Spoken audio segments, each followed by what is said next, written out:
Well, we did some tinkering with black. It's back.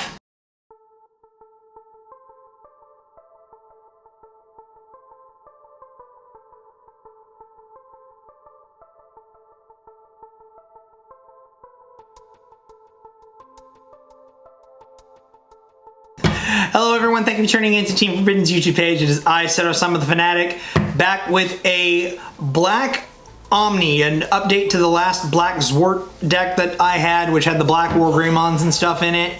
So, without any further ado, let's go ahead and get into the deck. First, we've actually got a 5-card Digi-Egg deck this time. So we've got the 3-2 split of the Caprimons, and that give you 1,000 if you have the reboot. 2 of them that have blocker. You'll see as we go on in the deck that I've got more blockers than reboots. So I did try it the other way in just test hands and test scenarios where I had 3 of this and 2 of this, but 4 of our 7 megas have reboot. So more likely this one's gonna come up than this one, even though we've got multiple different blockers in the level 4 slots and a blocker inheritable in our level 5 slot, but we only run 3 copies of that. So yeah, we're running the 3-2 split reboot to blocker inheritable. First off, speaking of that reboot inheritable, 4 copies of Toy-Agumon with a reboot inheritable. This is basically a staple in black at this point. If you're not running this and you're running black, what the hell are you doing? We have the other side of the Toy-Agumon as well, the one from the starter deck, which basically, this one has an inheritable where at the end of your opponent's turn, if they didn't attack, you draw an extra card. This is your way for digging deeper into your deck and getting your pieces that you need. I had a game with Manny earlier today. I had like 20 freaking cards in my hand, and my deck had like 10 cards left because I kept drawing off of this guy and the other cups because he wasn't seeing his pieces to attack. Because I run this and I run something else that you'll see coming up in a little bit as well. Next up, we have 3 Commandramons, the 2 cost for the good choke. If they leave you at 1, or you just play this, they leave you at 2, you play this and you play Dark Tyrannomon on top of that for 1, and boom, you got 1 there. These could be Hagurumons, because they're literally the same card. You could do like a combination of Commandramon, 1 Commandramon, 2 Hagurumon, or 3 Hagurumons. I just like this guy better. It's just better in my opinion. I don't know what it is. It's all up to personal choice and preference. And for the last 2 rookies that we've got in the deck, we have 2 copies of Chumon. You can arguably switch this up with the Commandramon and run 3 Chumon, 2 Commandramon, etc., etc. This guy is literally used, it's like, oh, you want to gain memory without a tamer? Sucks to be you, Blue. That's it for the level 3s. We got 13 of those. Into the champions, we have first 4 Dark Tyrannomon. It's your 1 cost blocker, 1 cost cheap Evo. Good stuff.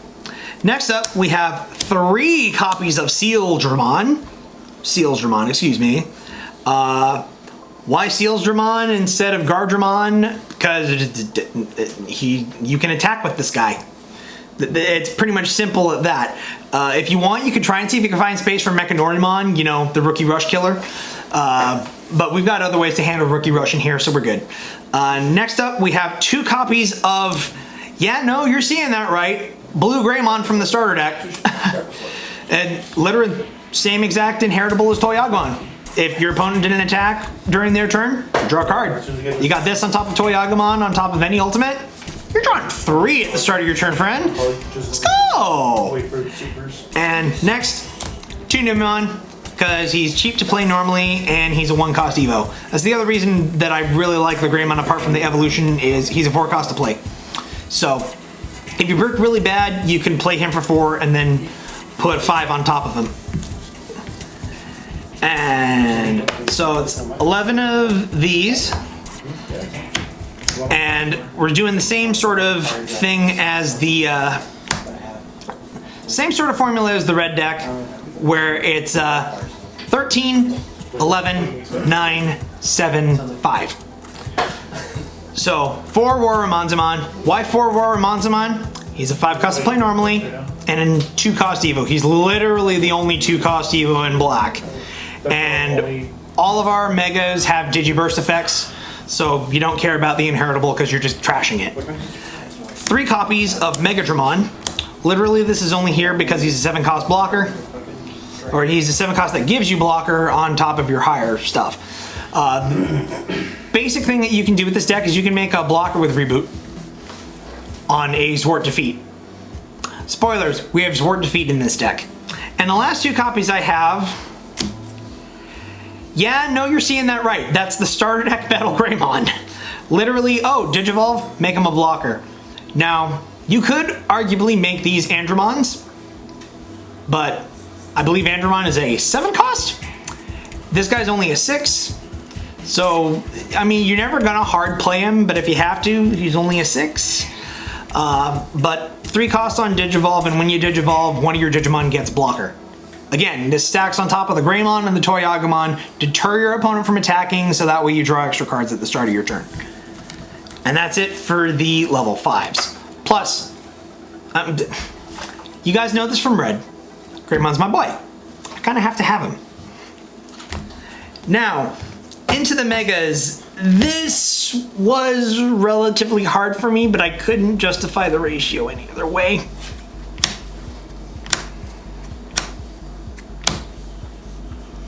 Yeah, the primary Mega in this deck is Metal Garurumon. Not Black War Greymon anymore. Literally the reason for this is 1, he's got Reboot automatically, so that makes him really good. 2 is, let's be honest, this is the best level 6 in black right now for sure. Until BT6 drops, this is the best level 6 in black.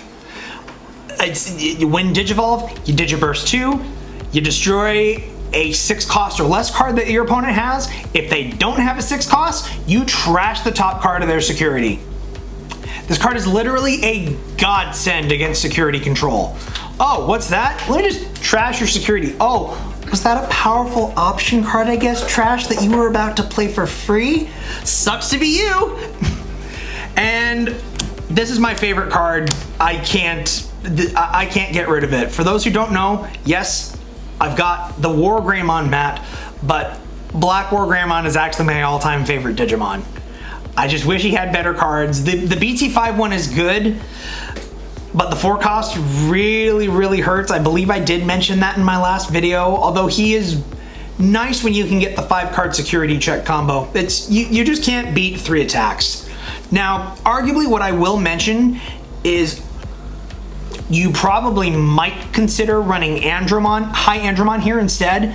10 cost to play, 2 cost to evolve, or even maybe Briary Ludramon, who gives your level 7s blocker. Another way to get your blocker inheritable, but again, favorite Digimon, favorite card, can't not run it. So that's it for, as he flies away, that's it for the 6s, 5 level 6s.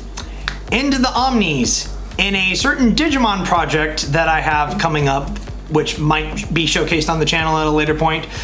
In the beginning of the Digimon project, I take on a mantle of something called the Omni King. No, that is not a Dragon Ball Super reference, shut up. And the reason being, if you haven't noticed, basically all of my decks in the Digimon game right now have Omnimon in some way, shape, or form. So, to make use of Omni in this deck is a very control-based deck if you haven't figured it out. We have 3 copies of the cheapest Omnimon in cost, not in price. This is literally one of the most expensive cards, literally the only card that retained value from Battle of Omni. Omnimon's Zwart Defeat. This boy is so freaking stupid. He is so dumb. He's literally the best security Digimon, because if you check him, oh, let me just play it for free? What? So then you have a 13 body that is just played for free from your security stack if they check it. He's a 3 cost to evolve from black or purple which that's as cheap as level 7s come. Literally the only other level 7 with that kind of cost is Ragnar Lordmon, and he basically has the whole thing where you can chuck one of the pieces under him and get 3 memory back. So aside from this, this is the cheapest cost level 7 to play. Oh, and if he dies, you delete one of your opponent's Digimon. This thing, imagine this thing with blocker and reboot. Can you imagine how utterly terrifying that is? So we have the 3 Zwart defeat, because he's good when he pops up in security. He's good when you Digivolve into him. Oh yeah, I forgot to mention, when you Digivolve into him, you delete an opponent's Tamer. He's one of the only cards in the game right now that can specifically kill Tamers on the board.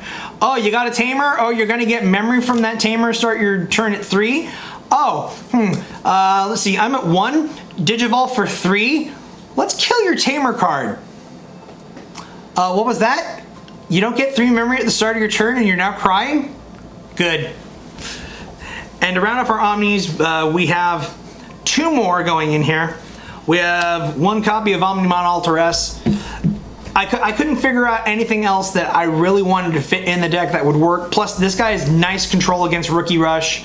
Digivolves your opponent's entire field by 1, and then you delete all 5 or less. If you drop him, sometimes he can be absolutely detrimental for your opponent, not for you.